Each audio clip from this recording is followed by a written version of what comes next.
C'est les frères trade recap du 29 novembre. Aujourd'hui les frères, attendez, parce que je suis pas habitué en fait, je vous regarde là, mais j'ai mon truc là. Les frères, pour première fois, je me montre à la caméra. Pas comme ils sont beaux les frères. Aujourd'hui les frères, j'ai pris une putain de win. C'est qui ça? J'ai pris les frères. J'ai tellement de trucs à vous expliquer.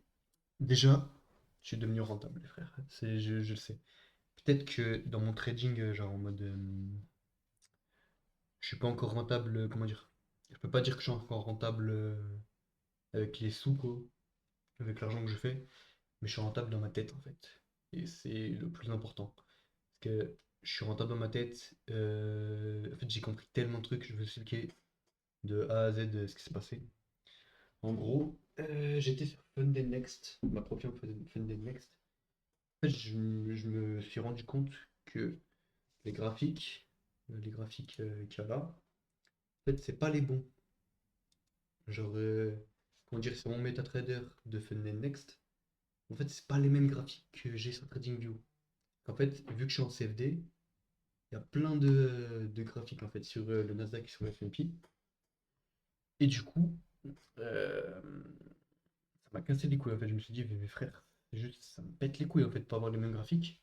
Du coup, j'ai arrêté mon challenge sur Funded Next parce qu'en fait, je me suis rendu compte que c'était à cause de ça que je perdais. J'ai regardé toutes mes wins, toutes mes loses.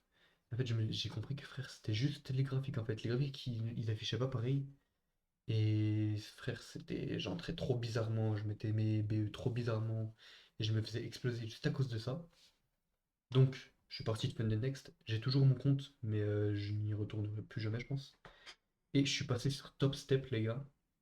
Et bah écoutez, je suis en futur maintenant. Pourquoi j'ai pas encore acheté les trucs? Parce que je m'en bats les couilles pour l'instant.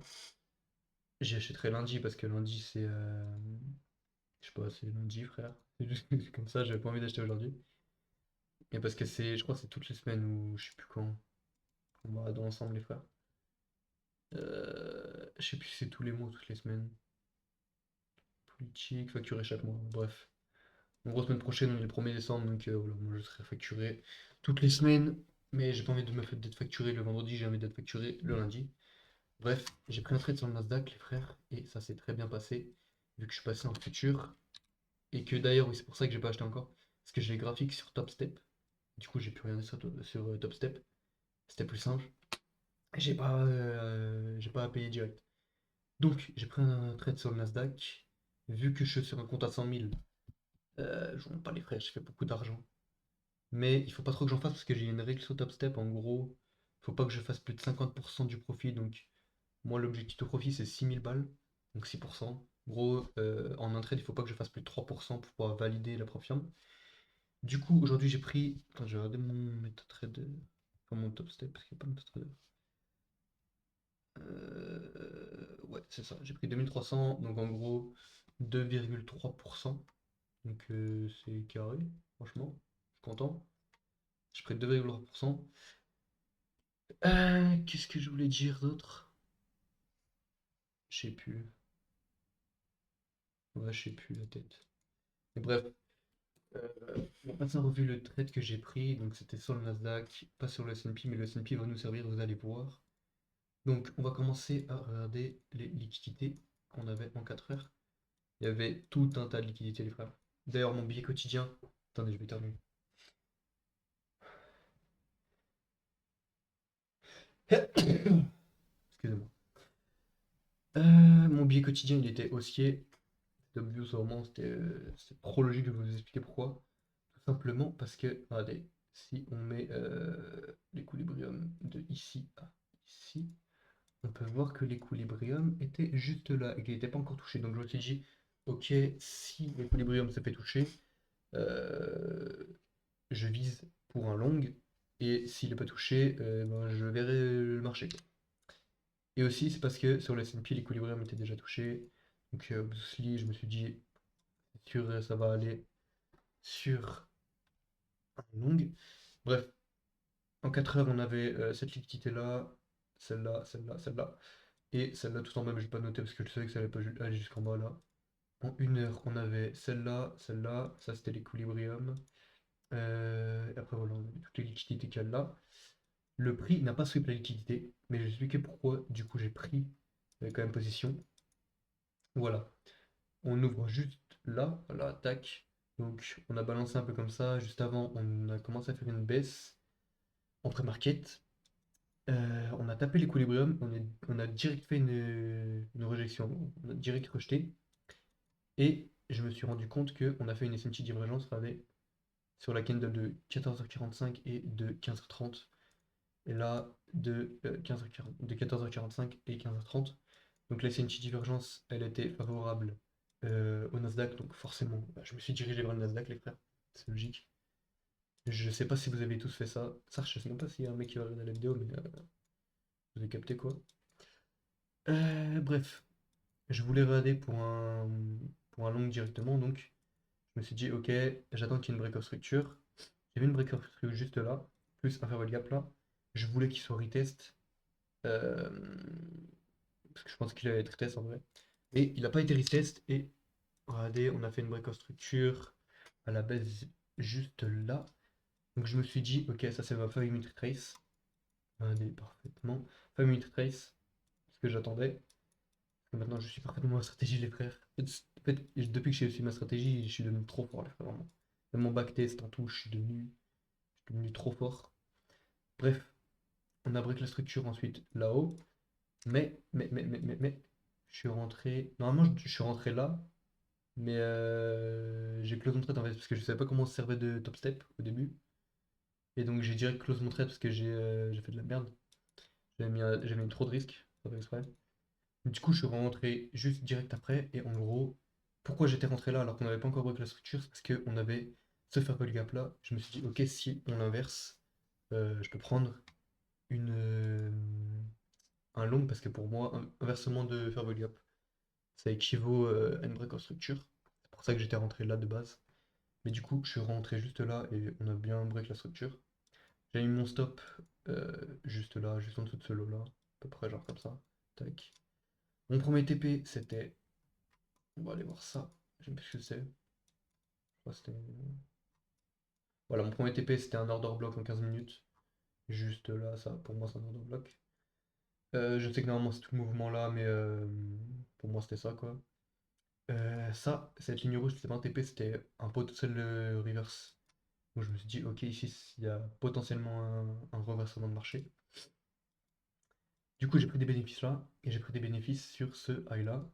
Pourquoi j'ai pas étendu mon take profit ici et ici? Parce que je suis un trader court terme. Et en fait, j'ai pas envie de prendre trop de risques, aller tout en haut là-haut. Alors que ça se trouve, mon biais quotidien, il est haussier, mais il peut très bien se reverser, enfin se renverser sur une liquidité. Qu'en gros, ici, ça aurait pu se renverser, ici, ça aurait pu se renverser, ici, ça aurait pu se renverser. Et c'est ce qu'on est en train de faire actuellement. On va certainement aller rechercher un retracement peut-être d'1 heure ou deux, voire plus, ça se trouve complètement descendre. Mais bref, voilà, j'ai full TP les frères, j'ai fait 2300 € à peu près, un peu moins je crois, de 2300 €. Franchement les mecs, franchement je suis trop content, je mens pas. Je suis vraiment content et je vais vous parler de ma profitabilité. Je sais pas, je suis dyslexique les frères. De ma rentabilité plutôt. En fait, je suis pas forcément rentable sur les sous pour l'instant parce que j'ai pas. Là, je pourrais calculer ça peut-être dans un mois ou deux. Mais je sais que je suis rentable. Et pourquoi je sais que je suis rentable? C'est tout simplement dans mon cerveau en fait. Avant, je, je préférais gagner de l'argent que réellement faire mes setups, etc. etc. Et cetera. Et du coup, eh ben, j'overtradais. Je revenge trade. J'augmentais mon risque. En fait, je faisais plein de petites erreurs qui t'emmènent vers l'inverse de la rentabilité. Du coup, j'arrêtais pas de perdre, pas de perdre, pas de perdre.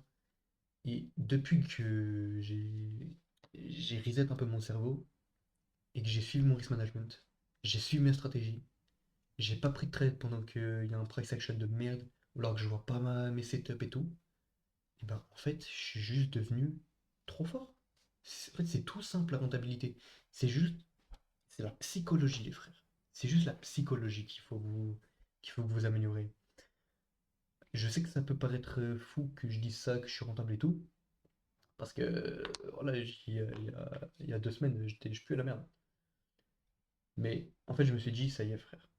Ça fait 7 mois que tu fais du trading, t'es toujours pas rentable, t'es une merde. T'es une merde. Tu suis toujours pas ton risk management, t'as une psychologie de merde, t'as peur de perdre. Frère, réveille-toi. T'es une merde. Donc, j'ai réglé tout ça. Et on peut voir que bah, ça marche en fait. Frère, j'ai juste suivi ma stratégie, j'ai eu une bonne psychologie, j'ai tout bien mis, frère. Et easy en fait. Je vous jure, les gars, le trading c'est easy quand vous avez la psychologie. Le plus dur dans le trading, c'est pas la stratégie, parce que la stratégie, vous avez juste à l'apprendre. En une journée, elle a appris la stratégie. Même pas. En une heure, elle a appris la stratégie. La stratégie, je sais pas, même pas, genre 5% du trading, les frères. 95%, les 95% restants, c'est juste de la psychologie. Juste la putain de psychologie qui vous baise. Vraiment. Donc, une fois que vous avez cette psychologie, d'ailleurs, les gars, il y a un livre. Je vais vous recommander une vidéo, attendez. D'ailleurs, il n'y avait pas de news aujourd'hui, frère. Je vais vous recommander une vidéo. La vidéo, elle dure en tout 4 heures, 4-5 heures, je crois. C'est Mark Douglas. Voilà, Mark Douglas, Trading Psychologie. J'ai regardé tout ça, les frères. J'ai même commandé son livre. C'est un truc comme ça. En gros, il explique tout, tout, tout, tout sur la psychologie pour être rentable. J'ai regardé, en fait, je pense que c'est aussi grâce à ça que je suis devenu rentable dans mon cerveau. En fait, ouais, voilà, il explique tout pour devenir rentable. Et en fait, c'est trop bien. Vraiment. Regardez la vidéo, même si c'est long, même si c'est chiant, même si la qualité elle est dégueulasse. Regardez parce que je vous jure, ça en vaut la peine. Voilà, voilà, c'était les gars, c'était le trade recap. J'ai un peu parlé comme de la merde. Excusez-moi, je sais pas trop m'exprimer, mais voilà. Je suis devenu rentable dans ma tête, les gars, et ça va continuer. Là, c'est bon, j'ai passé le plus dur. Maintenant, c'est juste consistance et répétition, les frères. C'est juste de la répétition. Vraiment, c'est juste ça. Et ça y est, en fait, j'ai compris le trading, les frères. J'ai compris le trading. Alors, certes, il me manque énormément, énormément d'expérience de trading. J'ai pas du tout l'expérience de trading d'un mec qui fait 5 ans, d'un mec comme mon mentor qui a 5 ans d'expérience dans le trading, tu vois. Mais en 7 mois, j'ai accumulé de l'expérience. Et là, ces dernières 2 semaines, je ne pas, j'ai accumulé tellement d'expérience, les frères. Tellement d'expérience. J'ai pété mon crâne, mais ça a porté ses fruits. Regardez, j'ai fait le backtest de 2023 entier et 2024. 2024, j'ai pas encore fini. Je suis à septembre là. Mais j'ai fait le backtest de tous les jours, toute la même session. Donc j'ai accumulé énormément d'expérience grâce à ça. Et ça a porté ses fruits en fait. Donc les gars, voilà. Vous avez juste, pour devenir rentable, c'est maîtriser votre psychologie. C'est le plus important. Bien comprendre vos stratégies. Attendre tout, votre risk management. Ne pas overtrader, ne pas revenge trader.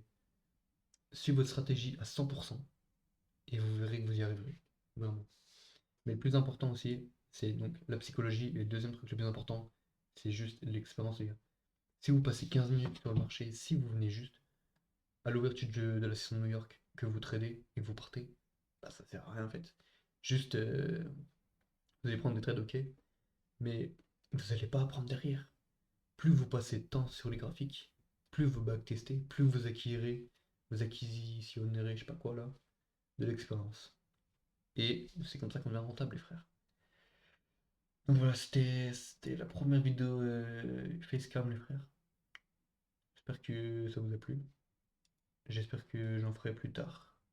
J'espère que je ferai des meilleurs trades. De toute façon, j'ai tout documenté de A à Z. Euh, Voilà, les frères, hein, c'est tout pour moi. À lundi pour des nouveaux trades. Voilà, les frères. Bonne chance dans votre quête de rentabilité. Voilà, les frères.